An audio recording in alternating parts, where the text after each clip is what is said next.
Good morning students, I am Nithya, Assistant Professor, Dr. SNS College of Education. இன்னைக்கு நம்ம கிளாஸில் என்ன பார்க்க போகிறோம் அப்படின்னு பார்த்தீங்கன்னா அடிப்படை கடமைகளை பற்றி பார்க்க போகிறோம். அதாவது ஃபண்டமெண்டல் டியூட்டிஸ். நம்ம ஆல்ரெடி ஃபண்டமெண்டல் ரைட்ஸு அடிப்படை உரிமைகளை பற்றி நம்ம பார்த்துருக்கோம், சரிங்களா? இப்போ நம்ம என்ன பார்க்க போகிறோம் அப்படின்னு பார்த்திங்கன்னா அடிப்படை கடமைகளை பற்றி நம்ம பார்க்க போகிறோம். இதில் எத்தனை கடமைகள் இருக்குது அப்படிங்கிறத பற்றி, சரிங்களா? இப்போ அடிப்படை கடமைகள் அப்படின்னு பார்த்திங்கன்னா என்ன சொல்கிறாங்க அப்படின்னு பார்த்திங்கன்னா இந்திய அரசியலமைப்பு சட்டம் 4A அப்படிங்கிற பாகத்தின் அடிப்படையில் இந்த அடிப்படை கடமைகள் அப்படிங்கிறது வடிவமைக்கப்பட்டிருக்கு அப்படின்னு சொல்கிறாங்க, சரிங்களா? இது 42வது அரசியலமைப்பு திருத்த சட்டம் 1976 மூலம் சேர்க்கப்பட்டுள்ளது. 76ஆம் ஆண்டு அரசியலமைப்பு திருத்த சட்டத்தின் மூலம் இந்த அடிப்படை கடமைகள் அப்படிங்கிற சட்டம் இந்த திருத்தம் சேர்க்கப்பட்டுள்ளது அப்படின்னு சொல்கிறாங்க, சரிங்களா? அதுக்கு அடுத்தது என்ன சொல்கிறாங்க அப்படின்னு பார்த்தீங்கன்னா ஆரம்பத்தில் அடிப்படை கடமைகள் அப்படிங்கிறது எத்தனை இருந்தது அப்படின்னு பார்த்தீங்கன்னா 10 அடிப்படை கடமைகள் இருந்தது அப்படின்னு சொல்கிறாங்க. இது 86வது திருத்த சட்டத்தின் அடிப்படையில் 2002வது ஆண்டின் அடிப்படையில் 11 கடமைகள் சேர்க்கப்பட்டுள்ளது. ஒரு கடமைகள் 10 இருந்திருக்கு, இன்னொன்று கூட ஒரு கடமைகள் சேர்ந்து 11வது கடமைகள் சேர்க்கப்பட்டுள்ளதுன்னு சொல்கிறாங்க, சரிங்களா? இப்போ அடிப்படை கடமைகள் அப்படின்னு பார்த்தா நம்மளுக்கு எத்தனை இருக்குன்னா மொத்தம் 11 கடமைகள் இருக்குது. இதனுடைய நோக்கம் என்ன அப்படின்னு பார்த்தீங்கன்னா இந்த அடிப்படையின் கடமையினுடைய நோக்கம் அப்படின்னு பார்த்தீங்கன்னா குடிமக்கள் மீது ஒரு நெறிப்படுத்தப்பட்ட பொறுப்பை விதிக்கின்றன அப்படின்னு சொல்கிறாங்க, சரிங்களா? நெறிப்படுத்தப்பட்ட பொறுப்பு அப்படின்னா என்னென்னா எனக்கு என்ன அப்படின்ட்டு ஒரு சிலர் இருப்பாங்க. ஏதாவது ஒரு செயல் நடக்குது, இல்லாவது ஏதாவது ஒரு தப்பு நடக்குது அப்படின்னா எனக்கு என்ன, இது நான் ஏன் போய் கேட்கணும், இதில் நான் ஏன் இன்வால்வ் ஆகணும் அப்படின்னு இருப்பாங்க. அப்படி இல்லை, நெறிப்படுத்தப்பட்ட, அதாவது வாழ்க்கை அப்படின்னாலே ஒரு வரையறுக்கப்பட்ட வாழ்க்கை அப்படின்னு சொல்கிறோம். எப்படி வேணால் வாழ்கிறது வாழ்க்கை கிடையாது, இப்படி தான் வாழணும் அப்படின்னு சொல்கிறோம். அதே மாதிரி நம்மளுடைய குடிமகன் அப்படிங்கிற பொறுப்பும் நம்மளுக்கு எப்படி இருக்குது அப்படின்னு பார்த்தீங்கன்னா நெறிப்படுத்தப்பட்ட பொறுப்புகள் அப்படிங்கிறது விதிக்கப்பட்டிருக்கு அப்படின்னு சொல்கிறாங்க, சரிங்களா? அப்படி என்ன நெறிப்படுத்தப்பட்ட பொறுப்புகள் அப்படின்னு பார்த்தீங்கன்னா குடிமக்களிடம் தேசபக்தி, ஒற்றுமை, சமூக நலம், சுற்றுச்சூழல் பாதுகாப்பு போன்ற மதிப்புகளை வளர்க்கும் நோக்கத்துடன் இந்த அடிப்படை கடமைகள் அமைக்கப்பட்டிருக்குது அப்படின்னு சொல்கிறாங்க, சரிங்களா? இந்த ஒவ்வொன்றா நம்ம பார்ப்போம். இந்த அடிப்படை கடமைகள் ஃபஸ்ட்டு என்ன சொல்லுது அப்படிங்கிறத பற்றி, இதனுடைய விளக்கம் என்ன அப்படிங்கிறத ஒவ்வொன்றா நம்ம பார்ப்போம்.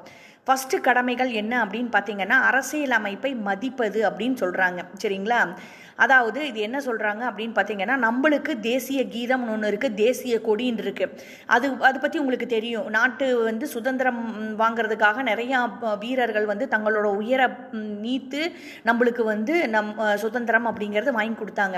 ஸோ நம்மளுடைய தேச பக்தியை நம்ம எதில் காட்டணும் அப்படின்னு பார்த்தீங்கன்னா அவங்களுக்கு மரியாதை செலுத்தும் விதமாக நம்ம தேசிய கொடிக்கு மரியாதை செலுத்துகிறோம், தேசிய கீதத்துக்கு மதிப்பு செலுத்துகிறோம். அப்போ அந்த மதிப்பு நம்ம ஒவ்வொரு இந்திய குடிமகனிடையும் தவறாமல் இருக்கணும் அப்படிங்கிறது தான் இது சொல்லுது, சரிங்களா?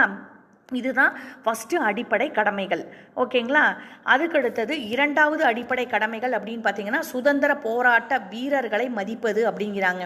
நம்மளுடைய விடுதலைக்காக போராடி உயிர் தியாகம் நீத்த அனைத்து தியாகிகளையும் ஒவ்வொரு முறையும் நம்ம நினைவு கூர்ந்து அவங்கள நம்ம போற்றி பாதுகாக்கணும், அவங்கள பற்றி நினைக்கணும், அவங்கள பற்றின இதையை நம்மளுடைய வருங்கால சந்ததியினருக்கு நம்ம சொல்லிக் கொடுக்கணும், அவங்கள என்னைக்கும் நம்ம மறக்கக்கூடாது அப்படிங்கிறது தான் இதனுடைய நோக்கமாக அமையுது, சரிங்களா?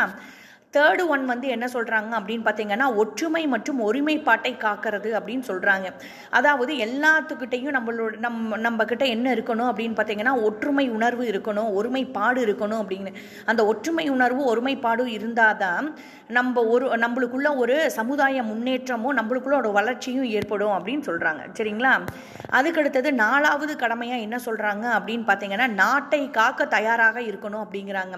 அது என்ன சொல்கிறாங்க அப்படின்னு பார்த்தீங்கன்னா தேசத்தை பாதுகாக்க சேவை செய்ய தயார் நிலையில் இருக்க வேண்டும். இப்போ நம்மளுடைய நாட்டுக்கு ஏதாவது ஒரு பிரச்சனை வருது அப்படின்னா இந்திய குடிமகனா நம்ம அந்த பிரச்சனை எப்படி சமாளிக்கலாம், அதுக்கு நம்மளால என்ன ஒரு சொல்யூஷன் கொடுக்க முடியும், நம்மளால என்ன உதவி பண்ண முடியும் அப்படிங்கிறதுக்கு நம்ம உதவி செய்யறதுக்கு எந்த நேரத்திலையும் நம்ம தயார் நிலையில் இருக்கணும் அப்படின்னு சொல்றாங்க, சரிங்களா? அதுக்கடுத்தது 5வது கடமையா என்ன சொல்றாங்க அப்படின்னு பார்த்தீங்கன்னா அனைத்து மனிதர்களிடையும் சகோதரத்துவத்துடன் இருக்கணும் அப்படின்னு சொல்றாங்க.